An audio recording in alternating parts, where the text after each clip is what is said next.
What's your story? Whether you're a client or an independent financial advisor, we know you face many important decisions that can affect your and your clients' long-term financial success. Welcome to the WIN Podcast, What's Important Now with Corey Heimensen, accredited investment fiduciary and president of Heimensen Wealth Advisors. In this podcast, Corey helps you identify your goals and objectives through financial education and comprehensive planning, while inspiring you to make better behavioral decisions in your personal finance. With a twist on pop culture and current events, join us as we explore growth and protection strategies for individuals, advisors, and their businesses. Come and discover what's important to you now.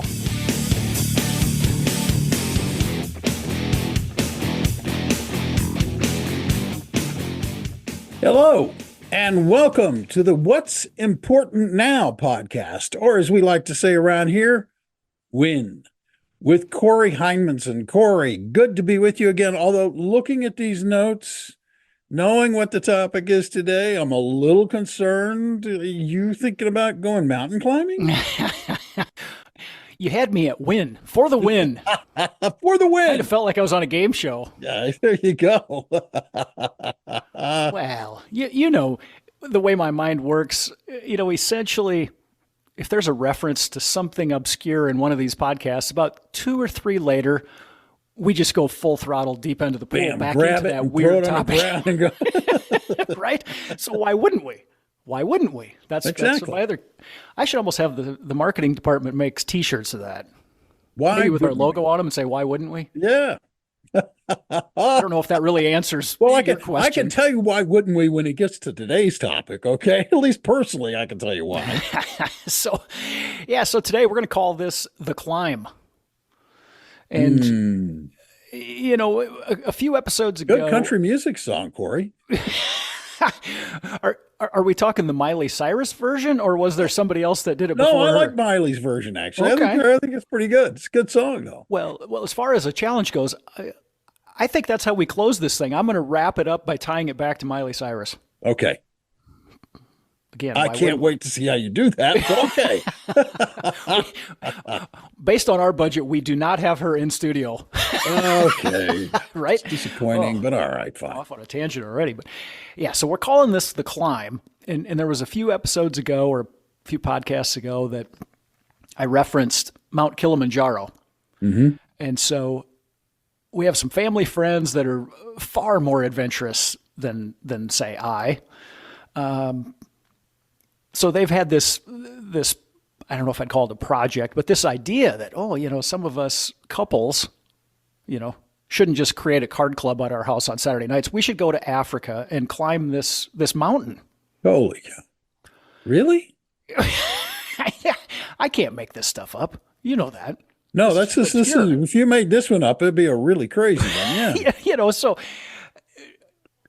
it's totally random. And so I know you and I have talked also about comedians. What do good comedians do? They find kind of normal everyday things and they make you maybe think about them in a different way.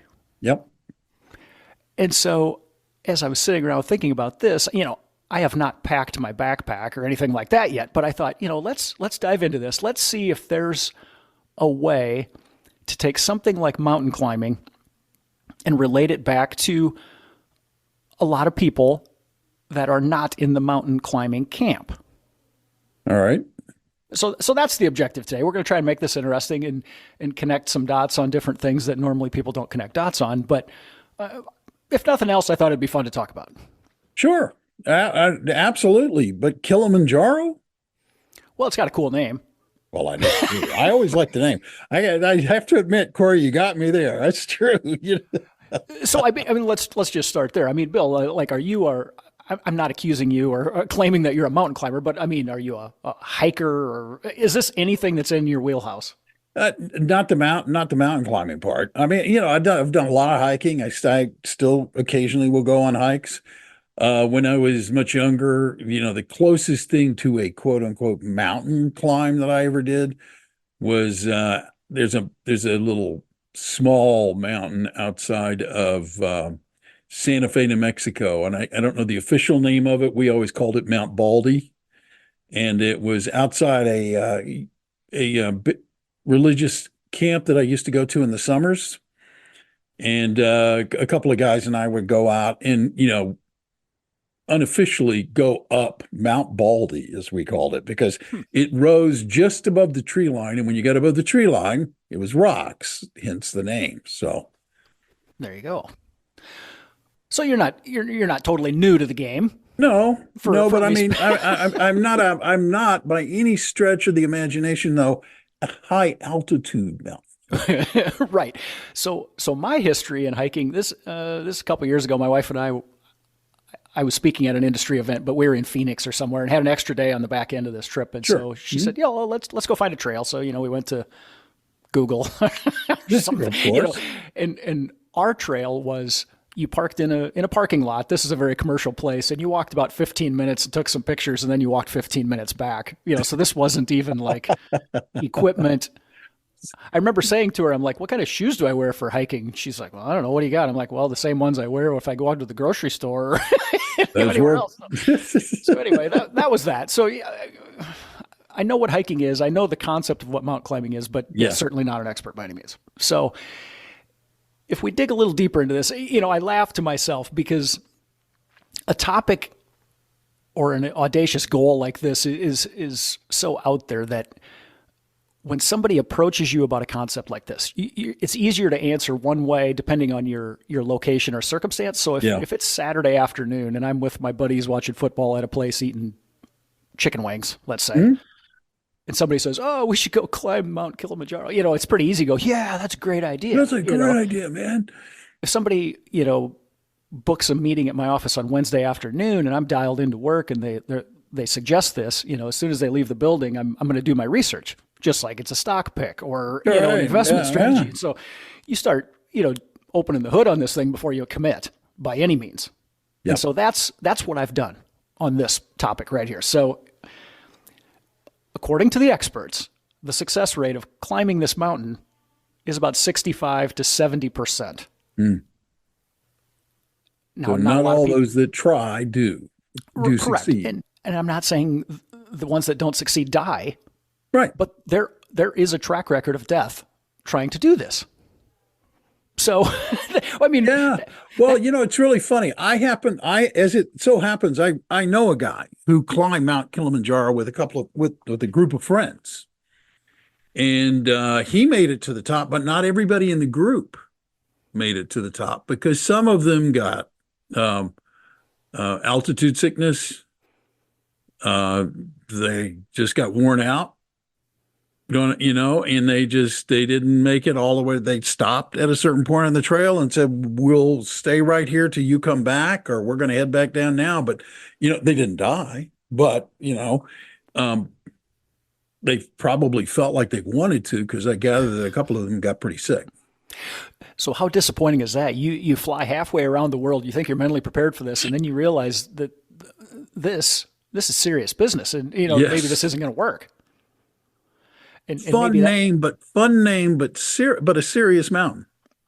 Yeah, and so essentially what I found is there's like arguably seven large mountains or mountain ranges in the world, and this is number 4. So this is kind of in the middle of the pack of the big ones. You know what I mean? So this is not Everest. It is not Mount Everest. It's not like your neighborhood hill.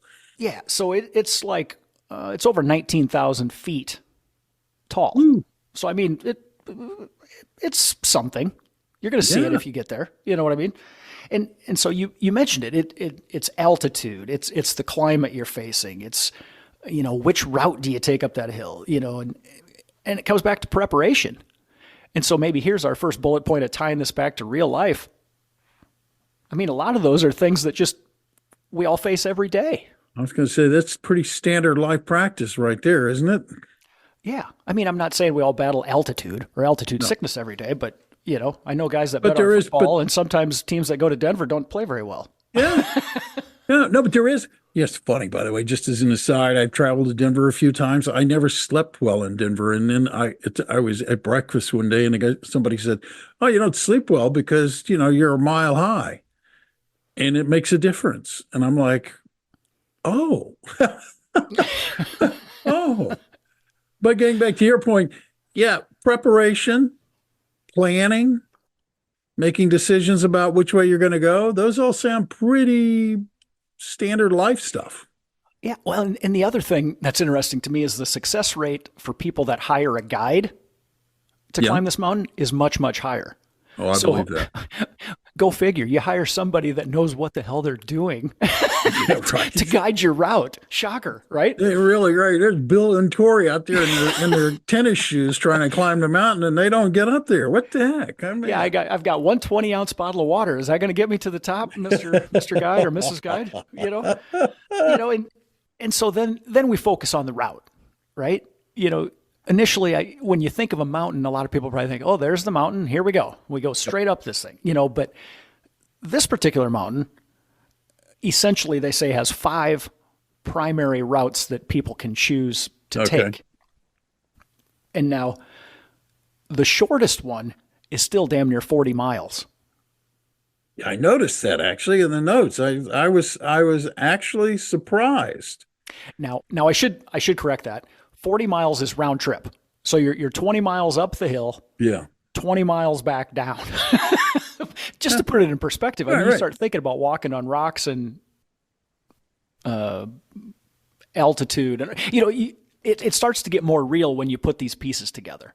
Well, and also another way to think about it is the shorter routes are almost, not quite, like a marathon up and a marathon distance back down again. Oh, yeah, you think about it that way. And from what I've read, even the shortest routes, you're still looking probably at 5 to 6 to 7 days of this project. You're not walking 10 miles today and 10 tomorrow and knocking this out in a few days. It just blows my mind. And so even the longest route is like over 60 miles. Ooh. But they say it's easier to acclimate yourself maybe on that one. And obviously that's just because that makes sense. Probably because you're going slower. You know what I mean? But let's tie that back to life. You live full throttle, eating red meat and having other bad habits. It probably affects the duration of the event, kind of in an opposite way of what we're talking about here. But it comes back to choices. We could do a half an hour podcast, but what this really comes down to is choices and planning and probability. Yeah. Because I'm a probability guy all day long. But if you tell me I can likely achieve this 2 out of 3 times, I pause a little bit. You know what I mean? 90 would feel like a lot better number if I'm going to trek around halfway around the world and try to do this. Exactly. And so we talk about preparation. Preparation isn't just the, hey, we're going to do this. It's physical preparation, but I would even argue it's mental preparation. Oh, yes. Very, very much so. And we keep coming back to another practice that's good in real life. Yeah, I mean, let's think about that. Especially as we record this in the first part of the calendar year, people make these resolutions. What is the reason that people don't stick with a resolution? I would argue it's mental. You can say going to the gym isn't much fun, but ultimately, if you decide you're going to do it, I think that overcomes the physical part to a certain extent. Yeah. I can wish and hope and be mentally strong and say I'm going to climb Mount Everest if I want to with a sweatshirt and not the proper clothing equipment, but at some point it's not going to work. Yeah. But so I guess what I'm saying is you have to have reasonable things that you're participating in, and then mental stuff becomes super, super important. And I see it all the time. People make really dumb choices with their money. It sounds like the name of a book. Wonder where I can get that. I wonder where. That's a Listeners, book, call right? our It's a office book for a named free Stop copy. Doing Dumb Stuff with Your Money, right? There you go. For the first 100 callers, no. And I've done this 25 years, and I keep banging that drum all the time, but you see stupid stuff all the time. Yeah. And if people would just think through things and then weigh their options and make decisions, it goes a long ways. And honestly, if I did choose to climb this mountain and I got back and it was done, maybe it goes in my obituary someday, but you know what? 3 years from now, nobody's going to give a rat's tail, essentially, that I climbed that mountain. But maybe it feels good to me. You will, though. I mean, you will. It'll be important to you, right? Well, fair. But if I did it, then what? Do you then think, well, now I got to climb mountain range number 2 or number 5? Well, there's some people who are like that. I did Mount Kilimanjaro. I've got to do whatever one comes next, right? That's true. Yeah. And I don't, at this stage of my life, I don't think I'm there where this doesn't seem, I don't have a lot of desire to see every country in the world. I don't have a desire to climb 7 mountain ranges. I think as you age, well, certainly priorities change. Oh, yeah. And yeah, what's important in your 20s or 30s are cool isn't the same in your 50s or 60s and beyond. Yeah. Right. But I think that there is a merit to doing hard things for oneself, not necessarily for the recognition of others, but because it's important to yourself. I think there's a lot of merit in that kind of discipline, which does translate into real life practices and benefits. I mean, it just does, because there's a lot of things in life that you've got to prepare for. You have to be mentally prepared for. You have to have the right gear, the right equipment, the right financial advisor. You have to have, somebody, a coach, a fitness coach. Or, if you're at the gym and you want to stick with that New Year's resolution, just like you would need a financial advisor if you want to set financial goals and get somewhere.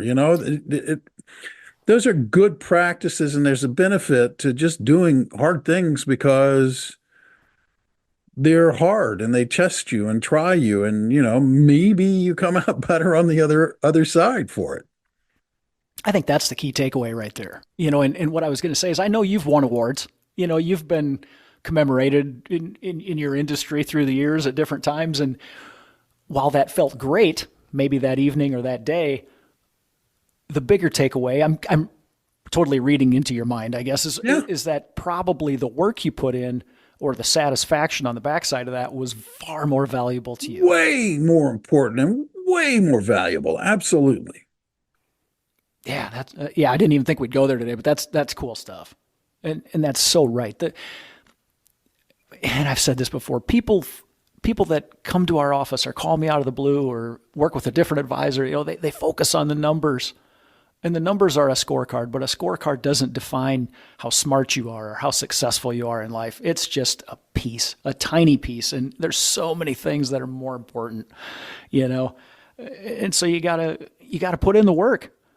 And if you have somebody kicking you in the tail to be knowledgeable and to work harder, it's a good thing. Yes. Good thing. Yes. Absolutely. Absolutely. Yeah. It's invaluable. And, this is, people say this all the time, but it is the God's truth. Nobody ever does anything alone. They don't. Yeah. They do it. They do it in concert with people. They're supported by people. There are other people involved at some point or another, almost always. I suppose, I'm sure we could sit here and put our brains together and think about people who climbed Everest on their own, or who successfully executed financial plans and savings all on their own and came from nothing to a whole lot of something. But those people are unusual. Right. And this is jumping out at me. I think there's a movie that's either come out or coming out about, it's a true story of this lady in her 60s that swam from, I think it was Cuba to Miami or something like that, Yes. And even that feat right there, it just sounds like, well, she did it. She was the one. No, she had a coach. And she had a support boat right there too. I mean, not to save her. I mean, if something went south, but to your point, even a really, really big feat that seems like quite an achievement for one individual, there was people behind the scenes. Oh, yeah. No, I'm trying to remember her name. I know exactly who you're talking about, though. No, she had a a boat that rode along beside her. They provided her water. They gave her nutrition. They let her take a break. She didn't, she had an entire support team. Absolutely. And I can't think of her name. Dadgummit. That's going to drive me crazy. but to your point, if I go to the coolest rock and roll concert in history, but I go stand by myself over in a corner, that's not the same as if my best friend wife is sitting next to me or my best buddies are there. There's people in your corner. Yeah. 100%. 100%. When you talk about doing these major feats, or I called it like a big audacious goal, what is the downfall for a lot of people? And I think it's overconfidence. And that's maybe not just climbing a mountain. It's investing on their own. It's flipping rental properties or house property. People just think there's an easy way to make money and get rich and wealthy. And for the vast, vast majority of people, there's not. Right. And essentially the only ones we're talking about here is if you just inherited an absolute ton of money or you won the lottery. But, there's a lot of people playing the lottery that do not win. Amazingly, they don't. I think the odds are a little staggering against you winning. The winner is government who takes a tax from all those things. The winner's the house. I mean, casinos. I mean, we can go down all those paths, but just think about it. If you're overconfident on, I can quit smoking next year. I can quit drinking later. You know what I mean? Yeah. It isn't just, I don't know, it drives me crazy, And that's far more important than essentially the route. The route you're on is important, but I think that overconfidence thing is super, super important. Yeah, and I think when you're overconfident, sometimes you do ignore the sort of necessary preparation that goes into it because you think, well, I can do this. I do these things already. I know what I'm going to do. I know how I can do it. I know I can do it. But you really don't know because you don't have the knowledge of having done it before. And the idea of somebody helping you prepare, whether it's to climb Mount Kilimanjaro or to execute a financial plan, is that you want to have an expert guide you and say, those are good ideas. That's good. Have you thought about doing this? Because that's not a good idea. Yeah. And if you don't have a guide, here's a good example. There's a certain percentage of people in our country that over 90% of their income in retirement is their Social Security.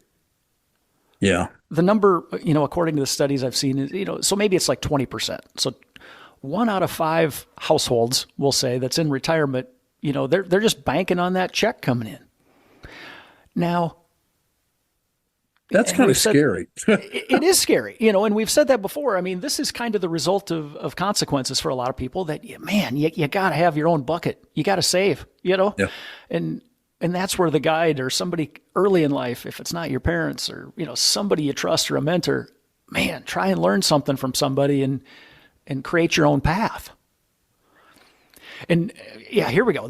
Maybe this will be the start of my political career, but I just read a story this morning that the Department of Labor has approved this concept of having an emergency fund inside of 401k plans in the country, in case somebody needs to buy a refrigerator. This is exactly what was in the Labor Secretary's comments, that they're going to allow essentially the average Joe or Jane worker to have a small little bucket they can fund in their retirement plan at work for the simple purpose of taking money out of it without penalties or taxes for emergencies.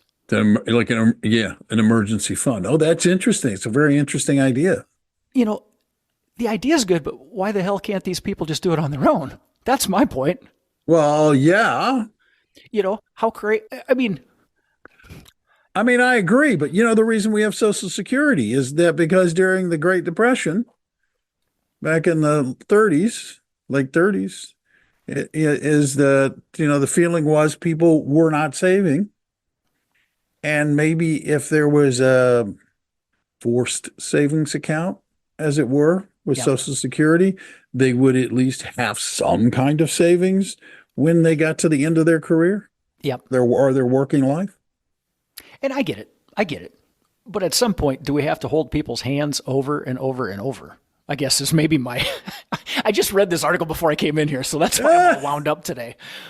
But, pretty soon do I have to eat vegetables because it's good for me? Because the labor secretary says, listen, I can walk down that road with you all the way to the bank. There's a difference between having a coach and having somebody who knows what's going on and guiding you and helping you and telling you things that will work, things that, have a greater probability of benefiting you than there is having somebody tell you what to do. There's a big difference. That's a very good point.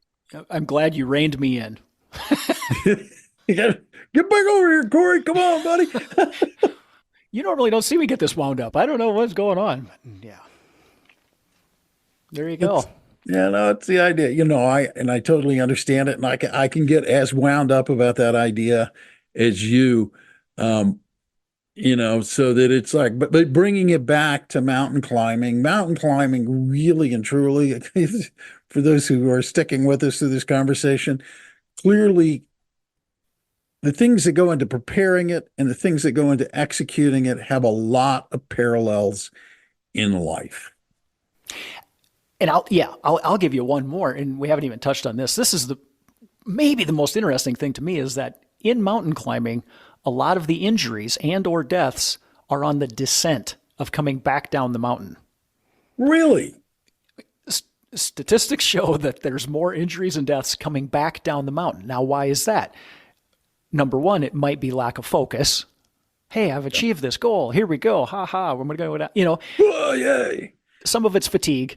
I would bet a fair amount of it's due to fatigue. Yeah. Fatigue, mental, you can go down that path. And honestly, it's just dangerous.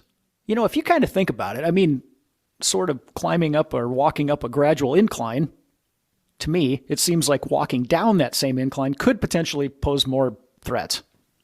I don't know.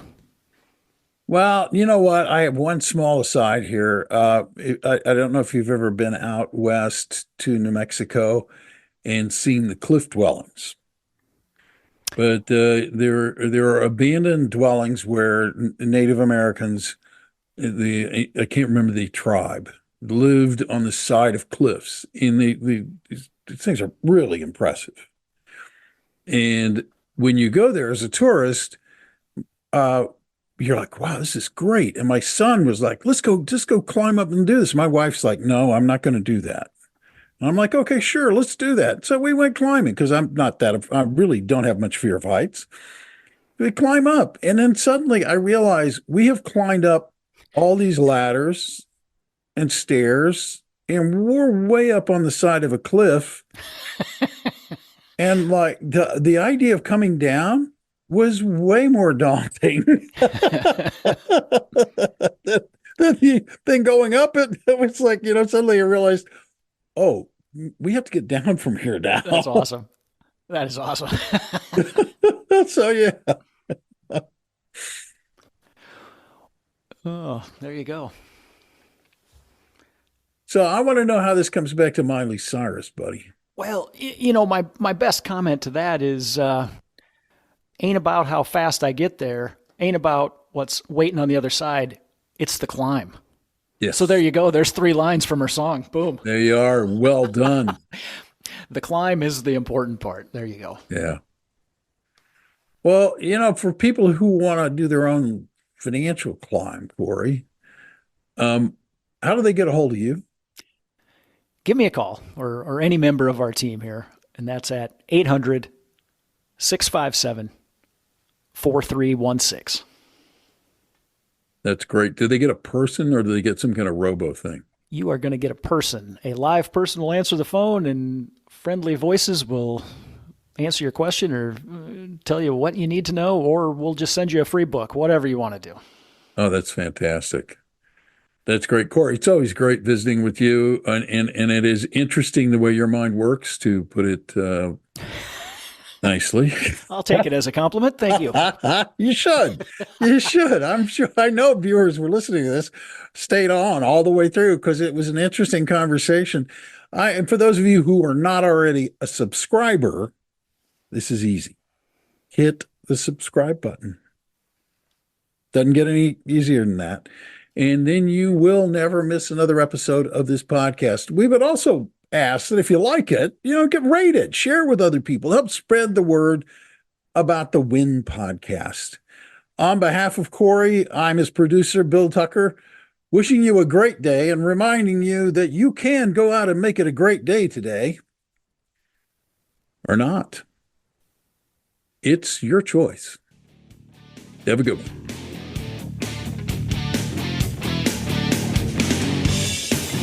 Thank you for listening to the Win Podcast. What's important now? The show that helps you achieve your financial dreams. To ask questions about topics covered during the show or get a copy of Stop Doing Dumb Things with Your Money by Corey Heimensen, visit www.heimensenwealth.com or give us a call at 712-472-3867. Don't forget to click the follow button below to be notified when new episodes become available. Securities offered through Securities America Inc., member FINRA SIPC. Advisory services offered through Securities America Advisors Inc. Heimensen Wealth Advisors and Securities America are separate entities.